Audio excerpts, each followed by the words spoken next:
Godfrey Tsenenga panguva iri wamuudza kuti ndovakomana aiwa maloyalists aVP Chiwenga voya vachitsanangura vachiexplaina kuti aiwa these guys vamuri kuona ve the regime, even the leader himself anozviziva kuti this issue yaGeneral Constantino Chiwenga aimboperi mushe.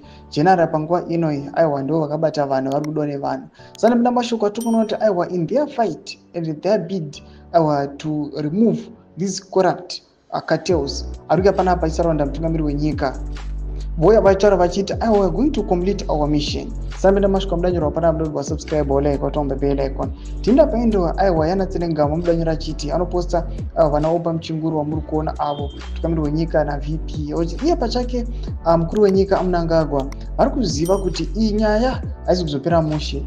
Vose vana mbuya opa you've already shifted their loyalty to number 2. So in actual fact, Mr. Mnangagwa is surrounded by fake loyalists.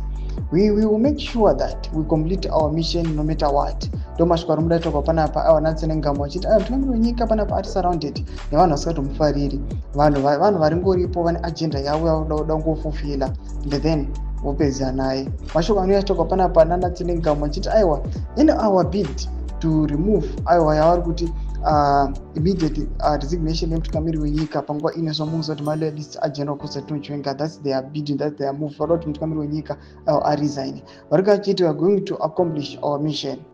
Imbotidzai mafungiro enyu pondiri kudii pamusoro pechitiko ichi nekuva popular kwaita General Chiwenga kuti will he succeed. Muchiona zvigananda zviri kuva against him, vamwe vari kuplota kuda kuti aremoviwe from presidency, vamwe vachimuplanira zvakasiyana siyana. Imbotidzai mafungiro enyu pondiri kudii pamusoro pechitiko ichi.